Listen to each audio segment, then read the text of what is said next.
Hello friends, स्वागत है आप सभी का हमारे YouTube channel target plan with Meenakshi में। दोस्तों, आज हम लोग टीजीटी 2001 में आए हुए प्रश्न पत्र को हल करेंगे। तो चलिए वीडियो शुरू करते हैं। देखते हैं पहला प्रश्न। सिद्ध कवियों द्वारा प्रयुक्त भाषा को कहा जाता है डिंगल, अभ्रंश, अवहट्ट या फिर संध्या। इसमें आपका आंसर हो जाएगा संध्या। सिद्ध कवियों द्वारा प्रयुक्त भाषा संध्या कहलाती है। सिद्धों ने प्रमुखतः दोहा, कोश तथा चर्यापद जैसे काव्य रूपों का प्रयोग किया है जो कि कड़वक शैली में मिलते हैं। चलिए अगला प्रश्न देखते हैं। इनमें से कौन सा शब्द वर्तनी की दृष्टि से अशुद्ध है? इसमें आपका सही आंसर हो जाएगा थर्ड।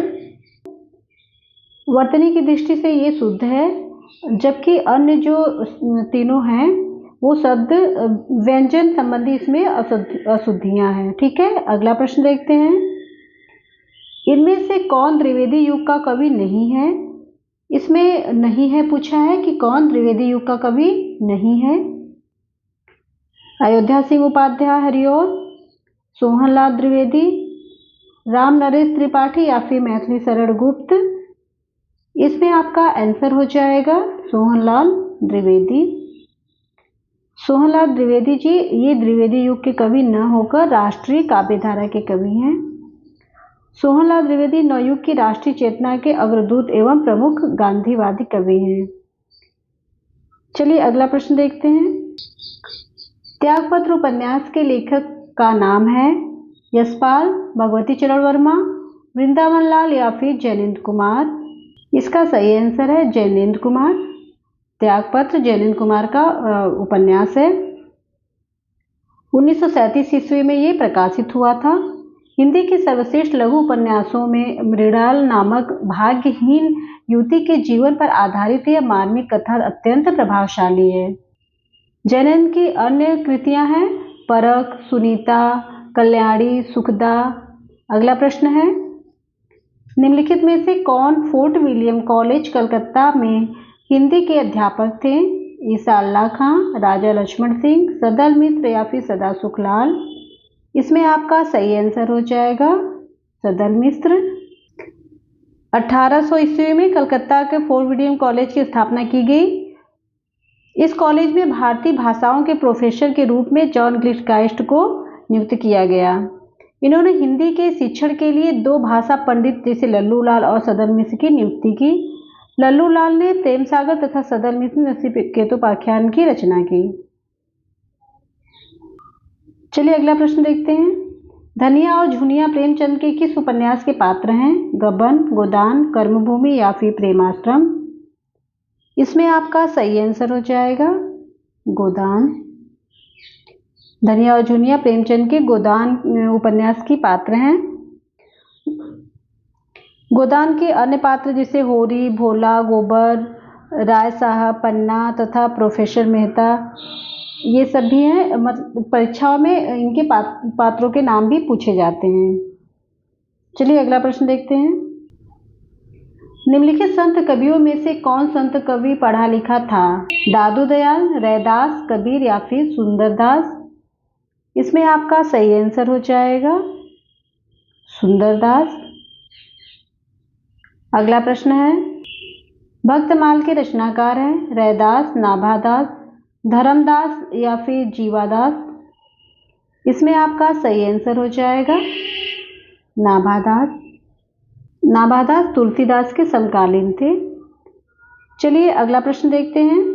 बाल मुकुंद गुप्त रचित निबंध संग्रह का नाम है भारत मित्र, प्रजामित्र, शिव सागर की चिट्ठियां और शिव शंभू के चिट्ठे। इसका सही आंसर हो जाएगा शिव शंभू के चिट्ठे।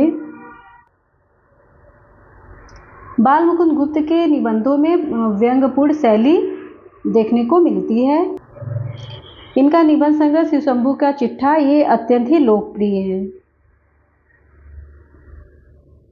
अगला प्रश्न है। पद्मावत के अनुच्छेदों का नाम है सर्ग, खंड, कांड या फिर अंक। इसका आंसर हो जाएगा खंड। पद्मावत के अनुच्छेदों का नाम खंड है। पद्मावत जायसी जी की रचना है। हिंदी का यह महाकाव्य है। इसी कथा का पूर्वार्ध लोक प्रचलित तथा काल्पनिक है तथा ऊर्ध्वार्ध ऐतिहासिक है। इसका नायक रामकुल से संबंधित है।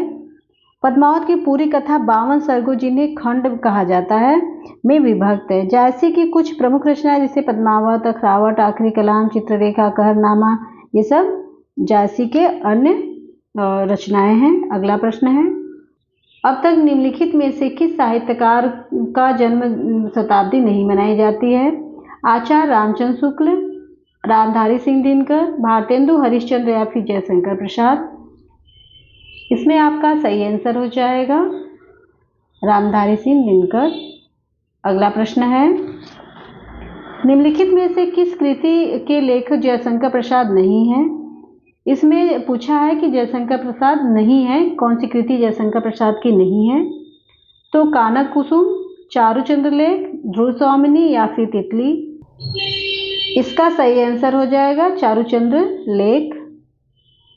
चारुचंद्र लेख के लेखक जयशंकर प्रसाद नहीं है, बल्कि ये हजारी प्रसाद द्विवेदी जी की रचना है। बाकी ध्रुव स्वामिनी, तितली और कानन कुसुम के लेखक जयशंकर प्रसाद जी हैं। अगला प्रश्न है, कृष्ण गीतावली नामक काव्य कृति के रचनाकार हैं सूरदास, मीराबाई, नरोत्तम दास या फिर तुलसी? इसमें आपका सही आंसर हो जाएगा तुलसी। नीचे भाषा की 4 विशेषताएं दी गई हैं। इनमें से जो एक गलत विशेषता है उसे चुनिए। भाषा परिवर्तनशील होती है, भाषा पैतृक संपत्ति है, भाषा सामाजिक संपत्ति होती है, भाषा अनुकरण द्वारा सीखी जाती है। इसमें आपका सही आंसर हो जाएगा भाषा पैतृक संपत्ति होती है। अगला प्रश्न है, जुगुप्सा स्थायी भाव होता है वीर रस का, रौद्र रस का, अद्भुत रस का या फिर विभत्स रस का? इसका सही आंसर है विभत्स रस का। अगला प्रश्न है, टकसाली भाषा कहते हैं संस्कृत निष्ठ भाषा को, ग्रामीण भाषा को, परिनिष्ठित भाषा को या फिर कृत्रिम भाषा को? इसमें आपका सही आंसर हो जाएगा संस्कृत निष्ठ भाषा को। अगला प्रश्न है, उत्तर प्रदेश सरकार द्वारा सन 1947 ईस्वी में गठित देवनागरी लिपि सुधार समिति के अध्यक्ष थे डॉक्टर धीरेन्द्र वर्मा, संपूर्णानंद, आचार्य नरेंद्र देव या फिर इनमें से कोई नहीं? इसका सही आंसर होगा आचार्य नरेंद्र देव। अगला प्रश्न है, अवहट्ट भाषा से तात्पर्य है ग्रामीण अपभ्रंश, ग्रामीण प्रकृत, परिनिष्ठित अपभ्रंश या फिर परिनिष्ठित प्राकृत? इसमें आपका सही आंसर हो जाएगा ग्रामीण अपभ्रंश। अगला प्रश्न है, हिंदी साहित्य का पहला इतिहास लिखा गया था संस्कृत में, फ्रेंच भाषा में, जर्मन भाषा में या फिर अंग्रेजी भाषा में? इसमें आपका आंसर हो जाएगा फ्रेंच भाषा में। अगला प्रश्न है, हिंदी का पहला पत्र उद्गत मार्तंड की प्रकाशन भूमि थी दिल्ली, इलाहाबाद, कलकत्ता या फिर बनारस? इसमें आपका सही आंसर हो जाएगा कलकत्ता। हिंदी का पहला समाचार पत्र उद्गत मार्तंड 1826 ईस्वी में कलकत्ता से ही प्रकाशित हुआ था। यह साप्ताहिक पत्र था। अगला प्रश्न देखते हैं, आधुनिक हिंदी साहित्य के इतिहास में राजाद्वय के नाम से विख्यात 2 रचनाकार हैं राजा लक्ष्मण सिंह और राजा राधिका रमण प्रसाद सिंह। राजा शिव प्रसाद सितारे हिंद और राजा राधिका रमण प्रसाद सिंह, राजा लक्ष्मण सिंह और राजा शिव प्रसाद सितारे हिंद, इनमें से कोई नहीं? इसका सही आंसर हो जाएगा राजा लक्ष्मण सिंह और राजा शिव प्रसाद सितारे हिंद। आधुनिक हिंदी साहित्य के इतिहास में राजाद्वय के नाम से राजा लक्ष्मण सिंह और शिव प्रसाद सितारे हिंद जी हैं। अगला प्रश्न है, अनाम दास का पोथा शीर्षक उपन्यास के लेखक हैं वृंदावन लाल वर्मा, अमृतलाल नागर, भगवती चरण वर्मा या फिर हजारी प्रसाद द्विवेदी? इसमें आपका सही आंसर हो जाएगा हजारी प्रसाद द्विवेदी। अगला प्रश्न है, आचार्य महावीर प्रसाद द्विवेदी द्वारा सरस्वती पत्रिका का संपादन भार ग्रहण किया गया था 1900 ईस्वी में, 1907 ईस्वी में, 1903 ईस्वी में या फिर 1909 ईस्वी में। आपका आंसर हो जाएगा 1903 ईस्वी में। नीला चांद उपन्यास के लेखक हैं रांगे राघव, सुरेंद्र वर्मा, शैलेश मटियानी या फिर इनमें से कोई नहीं। इसका सही आंसर हो जाएगा इनमें से कोई नहीं। नीला चांद उपन्यास के लेखक शिव प्रसाद सिंह जी हैं, जो कि इस विकल्प में नहीं दिया गया है। अलग अलग वैतरणी, गली आगे मूर्ति है, ये सब भी शिव प्रसाद जी की रचना है। अगला प्रश्न है, नागार्जुन किस काव्यधारा के कवि हैं?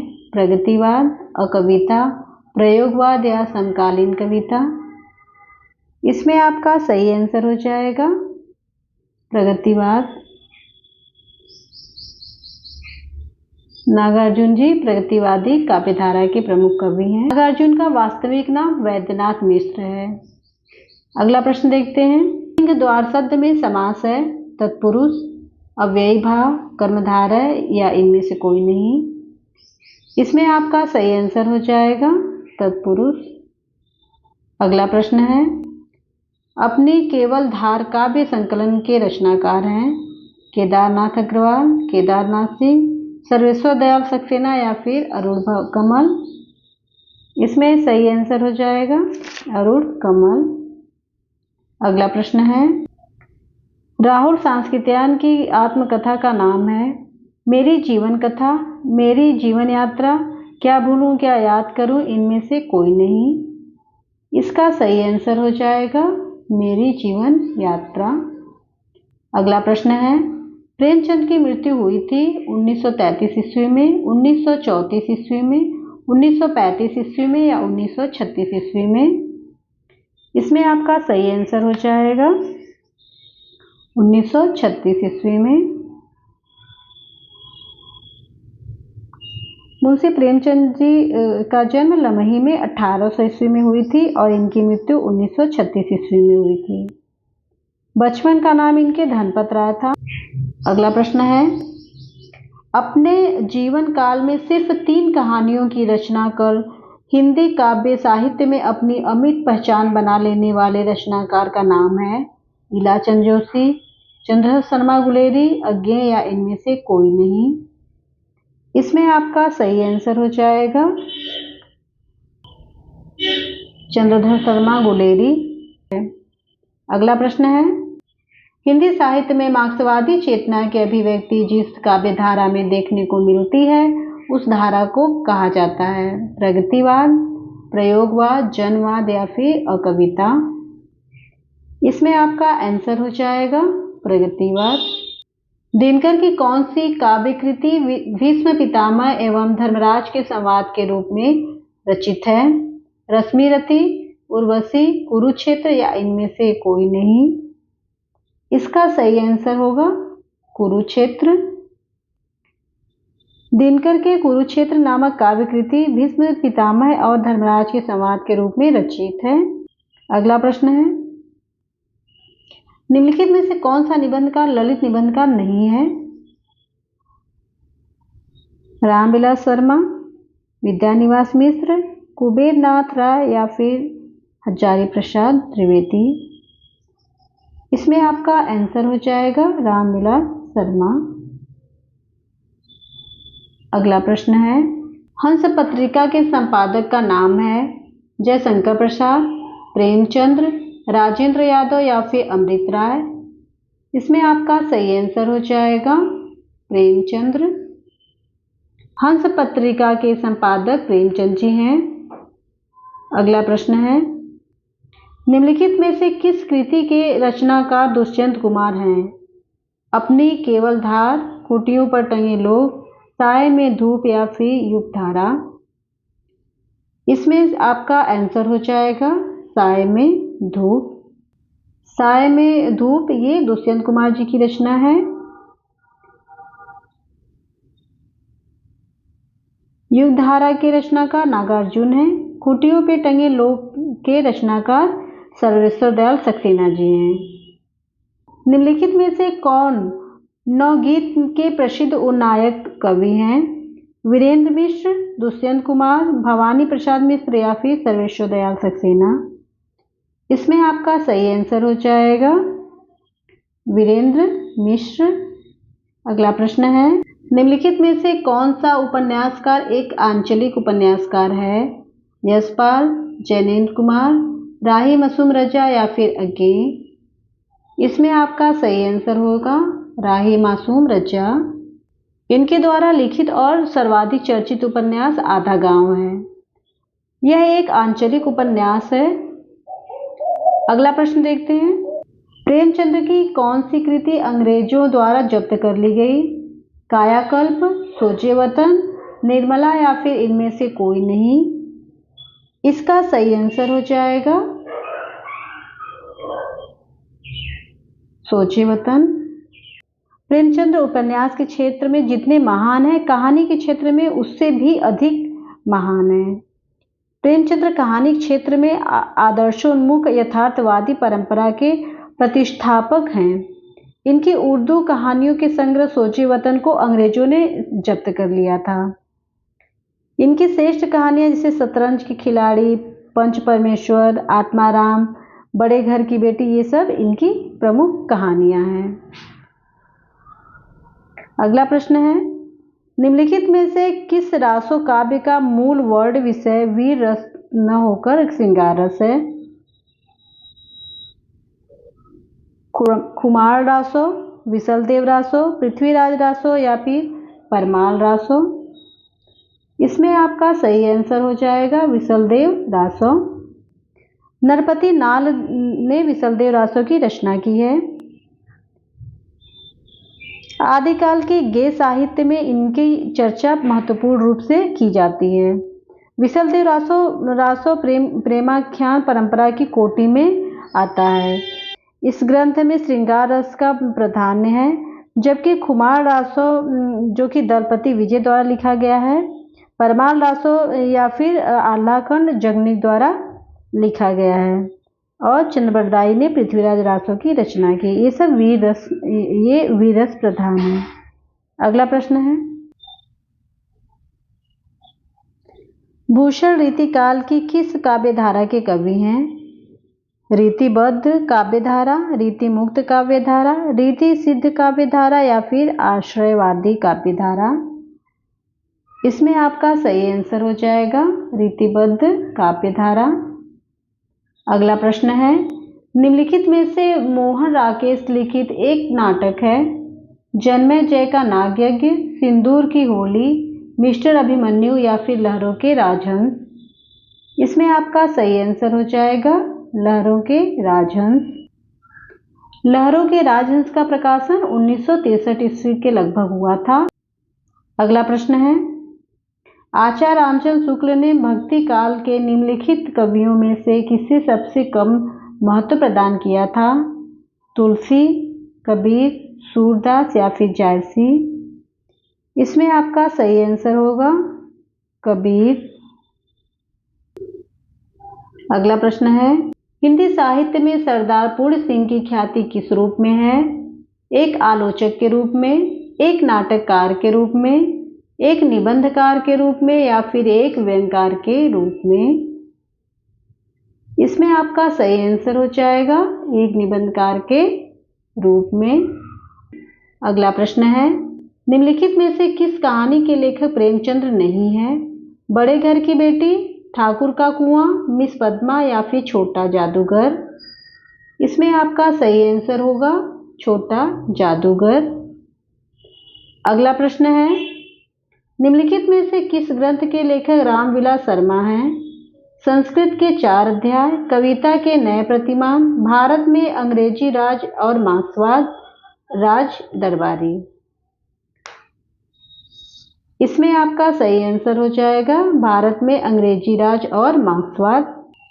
भारत में अंग्रेजी राज और मार्क्सवाद नामक जो आलोचना ग्रंथ है, इसके लेखक रामविलास शर्मा जी हैं। इनकी अन्य कृतियां हैं प्रगति और परंपरा, प्रगतिशील साहित्य की समस्याएं, आस्था और सौंदर्य, अनंत शब्द का सही संधि होगी अनधन अंत, अधनंत, अनधन अंत, अनंधंत। इसमें आपका सही आंसर हो जाएगा अनधन अंत। अनंत शब्द का सही संधि विच्छेद अनधन अंत होगा। यह व्यंजन संधि का उदाहरण है। व्यंजन के साथ स्वर अथवा व्यंजन के मेल से उस व्यंजन में जो रूपांतरण होता है उसे व्यंजन संधि कहते हैं। अगला है सूची 1 का मिलान सूची 2 से कीजिए और दिए गए कूट में सही उत्तर का चयन कीजिए। इसमें देखिए मंगलसूत्र जो है ये प्रेमचंद की रचना है, इरावती जयशंकर प्रसाद की, आवारा मसीहा विष्णु प्रभाकर जी का है और तमस ये भीष्म साहनी जी का है। अगला प्रश्न है निम्नलिखित में से वर्तनी की दृष्टि से अशुद्ध शब्द का चयन कीजिए। शरतचंद्र यानी स्वमश्रु या फिर कवित्री। इसमें आपका सही आंसर हो जाएगा शमश्रु। अगला प्रश्न है मात्रा क्रम की दृष्टि से दोहा के ठीक विपरीत पढ़ने वाले छंद का नाम है रोला, चौपाई, सोरठा या फिर हरिगीत का। इसमें आपका सही आंसर होगा सोरठा। मात्रा क्रम की दृष्टि से दोहा के ठीक विपरीत पढ़ने वाला जो छंद है उसका नाम सोरठा है। पहले और तीसरे में 11-11 मात्राएं हैं, दूसरे और चौथे में 13-13 मात्राएं होती हैं।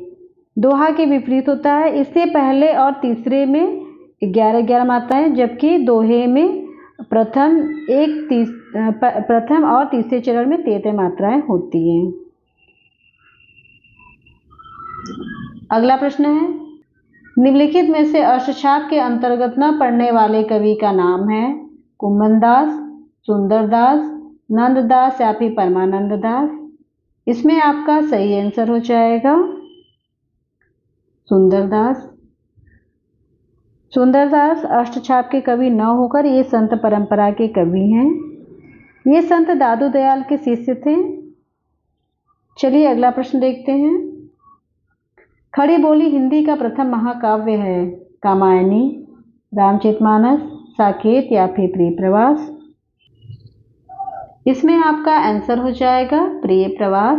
अगला प्रश्न है हारे को हरिनाम शीर्षक काव्य ग्रंथ के रचनाकार हैं मैथिली शरण गुप्त, रामधारी सिंह दिनकर, वियोगी हरि या फिर सुमित्रानंदन पंत। इसमें आपका सही आंसर हो जाएगा रामधारी सिंह दिनकर। भारत सरकार द्वारा सन 1952 में उर्वशी कीर्ति के लिए ज्ञानपीठ पुरस्कार प्राप्त करने वाले रामधारी सिंह दिनकर हारे को हरिनाम शीर्षक काव्य ग्रंथ के रचनाकार हैं। चलिए अगला प्रश्न देखते हैं। किस काव्य कृति पर अज्ञेय को ज्ञानपीठ पुरस्कार प्राप्त हुआ था? सागर मुद्रा, कितनी नावों पे कितनी बार, इत्तलम या फिर आंगन के पार द्वार। इसमें आपका सही आंसर हो जाएगा कितनी नाव में कितनी बार। अरे ओ करुणा प्रभा में, आंगन के पार द्वार, सागर मुद्रा ये इनकी प्रमुख रचनाएं हैं। अगला प्रश्न है आधुनिक हिंदी साहित्य के द्विवेदी युग का नामकरण किस रचनाकार के नाम के आधार पर किया गया? हजारी प्रसाद द्विवेदी, सुधाकर द्विवेदी, महावीर प्रसाद द्विवेदी या फिर मन्नन द्विवेदी। इसमें आपका आंसर हो जाएगा महावीर प्रसाद द्विवेदी। संवत 1950 में 75 तक का समय हिंदी साहित्य के इतिहास में द्विवेदी युग के नाम से अभिहित किया गया है। अगला प्रश्न है राग दरबारी के रचनाकार का नाम है मोहन राकेश, श्रीलाल शुक्ल, हरिशंकर परसाई या फिर उपयुक्त में से कोई नहीं। इसमें आपका सही आंसर हो जाएगा श्रीलाल शुक्ल। राग दरबारी के रचनाकार श्रीलाल शुक्ल जी हैं। यह एक व्यंग्यात्मक कृति है। अगला प्रश्न देखते हैं निम्नलिखित में से कौन सा शब्द हवा का पर्यायवाची नहीं है? ध्यान रखिए इसमें नहीं है पूछा गया है। अनिल, अनल, मारुत या फिर पवन। इसमें आपका आंसर हो जाएगा अनल। अनल शब्द अग्नि का पर्यायवाची है। अनल शब्द के और भी पर्यायवाची है, जैसे आग, पावक, दौ, धूम्रकेतु, धनंजय, जातदेव। जबकि मारुत, अनिल, पवन हवा के पर्यायवाची हैं। हवा के अन्य पर्यायवाची जैसे समीर, समीरण, बयार, वात, ये सब हवा के पर्यायवाची हैं। अगला प्रश्न है, मूक का विलोम शब्द है अमूक, सूक, वाचाल या फिर हूक। इसका सही आंसर हो जाएगा वाचाल। अगला प्रश्न है, बाणभट्ट की आत्मकथा है एक कहानी, एक आत्मकथा, एक उपन्यास या इनमें से कोई नहीं। इसका सही आंसर हो जाएगा एक उपन्यास। बाणभट्ट की आत्मकथा यह एक उपन्यास है। यह एक ऐतिहासिक उपन्यास है। इसके रचनाकार हजारी प्रसाद द्विवेदी जी हैं। अगला प्रश्न है, निम्नलिखित में से किस कवि ने सिर्फ अवधी भाषा में ही रचना की है? कबीर, सूरदास, तुलसी या फिर जायसी। इसमें आपका सही आंसर है जायसी। जायसी जी ने अपनी रचनाओं में ठेठ अवधी का पूर्वीपन प्रयोग किया है। इन्होंने अवधी भाषा का बहुत ही सफल प्रयोग किया। इनकी प्रमुख रचनाएं हैं पद्मावत, अखरावत, आखिरी कलाम, चित्ररेखा, कहरनामा, मसलनामा। अगला प्रश्न है, प्रेमचंद के निम्नलिखित उपन्यासों को रचना के वर्ष के सिलसिलेवार क्रम में सजाइए। गबन, गोदान, सेवा सदन। इसमें आपका आंसर हो जाएगा पहले सेवा सदन, फिर गबन, उसके बाद गोदान। अगला प्रश्न है, पायो जी मैंने राम रतन धन पायो। प्रस्तुत पद के रचयिता का नाम है सूरदास, मीराबाई, कुंभनदास या फिर तुलसी। इसमें आपका सही आंसर होगा मीराबाई। पायो जी मैंने राम रतन धन पायो, ये मीराबाई द्वारा रचित है। अगला प्रश्न है, आल्ह खंड का दूसरा नाम है परमाल रासो, खुमार रासो, विसलदेव रासो या फिर हम्मीर रासो। इसमें आपका सही आंसर होगा परमाल रासो। परमाल रासो को आल्हा खंड भी कहते हैं। आल्हा खंड का दूसरा नाम परमाल रासो है। इसके रचयिता जगनिक हैं। अगला प्रश्न देखते हैं, निम्नलिखित में से कौन सी बोली पश्चिमी हिंदी के अंतर्गत नहीं पड़ती है? ब्रजभाषा, अवधी, बुंदेली या फिर कन्नौजी। इसका सही आंसर होगा अवधी। अवधी भाषा पूर्वी हिंदी के अंतर्गत आती है। यह मुख्य रूप से उत्तर प्रदेश में बोली जाती है। पूर्वी हिंदी के अन्य बोलियां में बघेली मध्य प्रदेश में तथा छत्तीसगढ़ी मध्य प्रदेश एवं छत्तीसगढ़ में बोली जाती है। पश्चिमी हिंदी के अंतर्गत आने वाली बोलियां जैसे कौरवी, जिसको खड़ी बोली भी बोलते हैं, हरियाणवी जिसे बांगरू बोलते हैं, दक्षिणी ब्रजभाषा और बुंदेली तथा कन्नौजी आती है। अगला प्रश्न है, अधिकांश साहित्य इतिहासकारों के अनुसार हिंदी के प्रथम कवि हैं कबीर, सरहपाद, सूरदास या फिर विद्यापत। इसमें आपका आंसर हो जाएगा सरहपाद। अधिकांश साहित्यकारों के अनुसार हिंदी के प्रथम कवि का नाम सरहपाद है। राहु सांस्कृत्यायन ने 7वीं शताब्दी में सरहपाद को हिंदी का प्रथम कवि स्वीकार किया। अगला प्रश्न देखते हैं, खड़ी बोली हिंदी में सर्वप्रथम रचना करने वाले कवि का नाम है जायसी, अमीर खुसरो, विद्यापति या फिर भारतेंदु हरिश्चंद्र। इसमें आपका सही आंसर हो जाएगा अमीर खुसरो। अमीर खुसरो को खड़ी बोली हिंदी का प्रथम कवि स्वीकार किया गया है। ये सूफी संत थे और अनेक विद्वानों ने इन्हें हिंदुस्तान की तूती कहा है। अमीर खुसरो का वास्तविक नाम अबुल हसन था।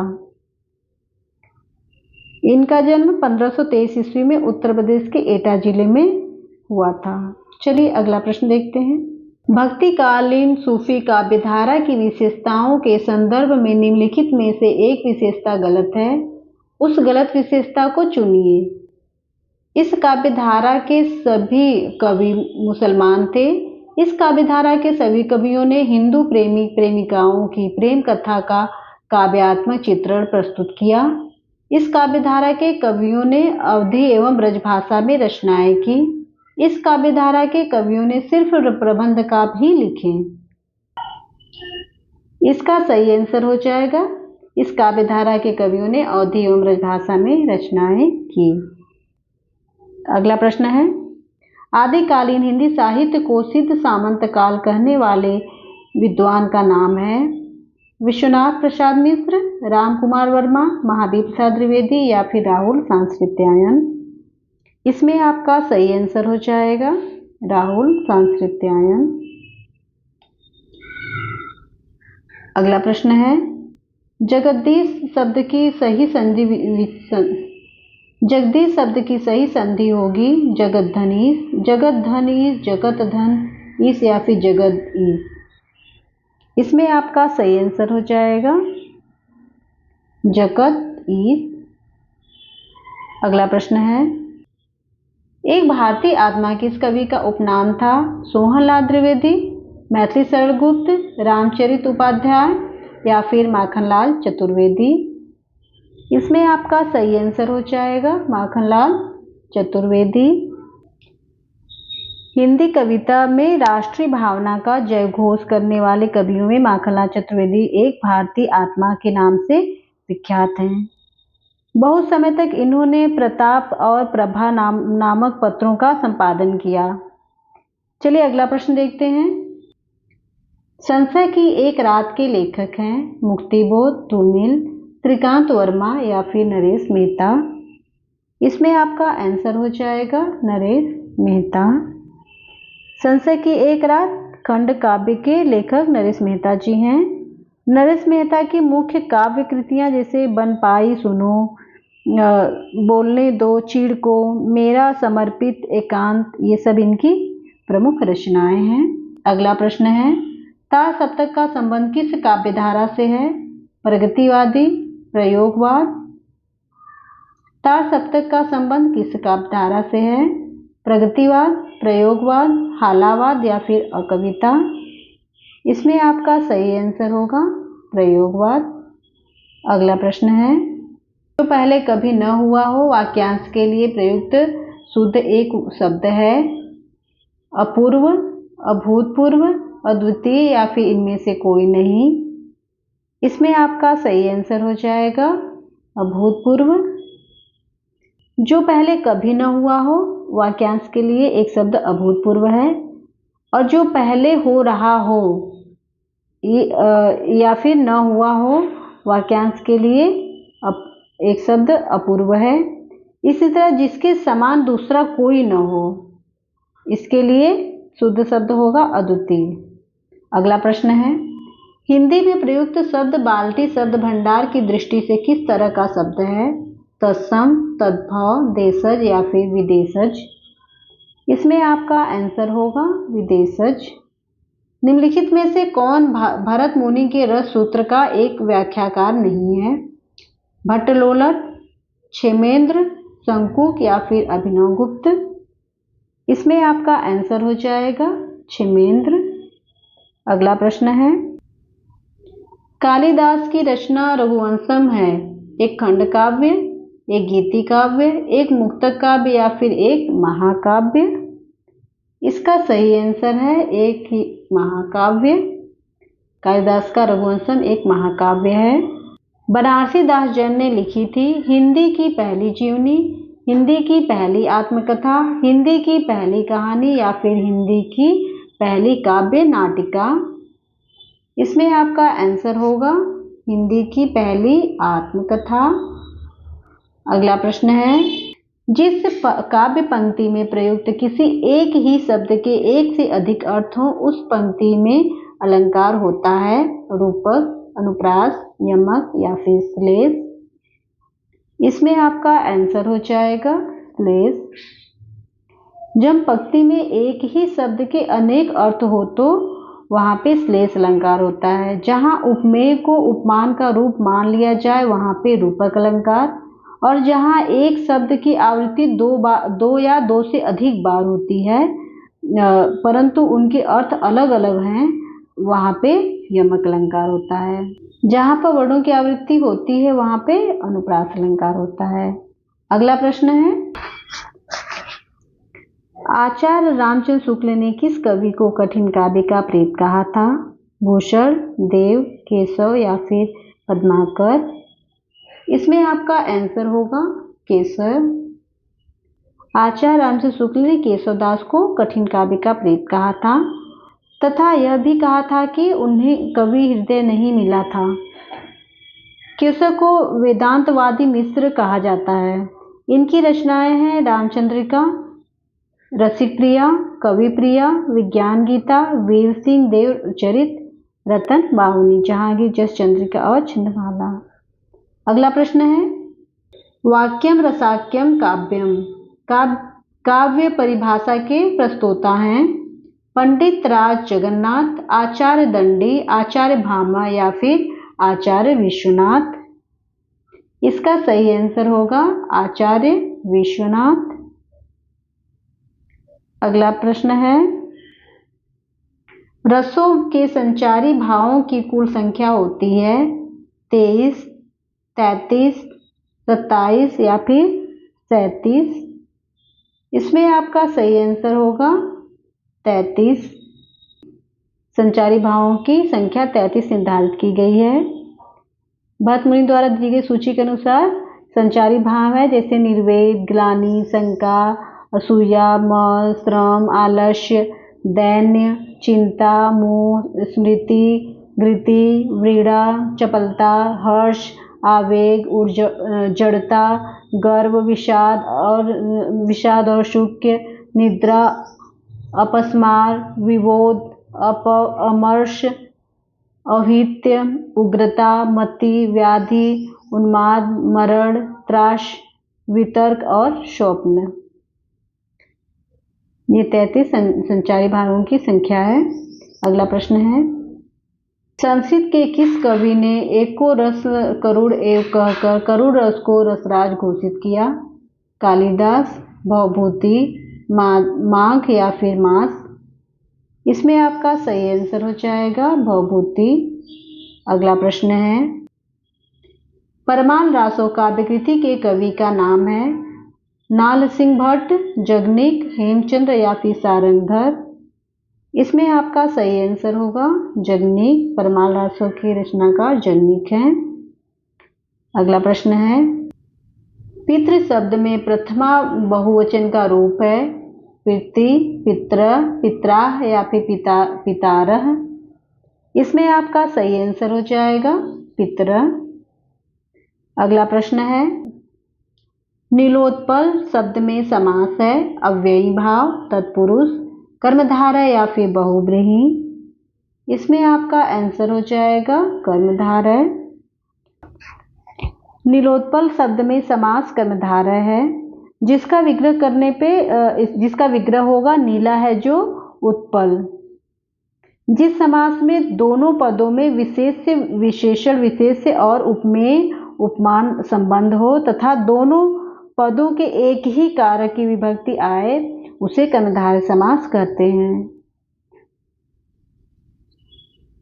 जिसका दोनों पद प्रधान होता है वो बहुब्रीहि समास होता है। जिस समास में पहला पद प्रधान होता है तथा समस्त पद अव्यय का काम करता है उसे अव्ययी भाव समास कहते हैं। और जिस समास में दूसरा पद प्रधान होता है तथा विभक्ति चिन्हों का लोप हो जाता है वहाँ पे तत्पुरुष समास होता है।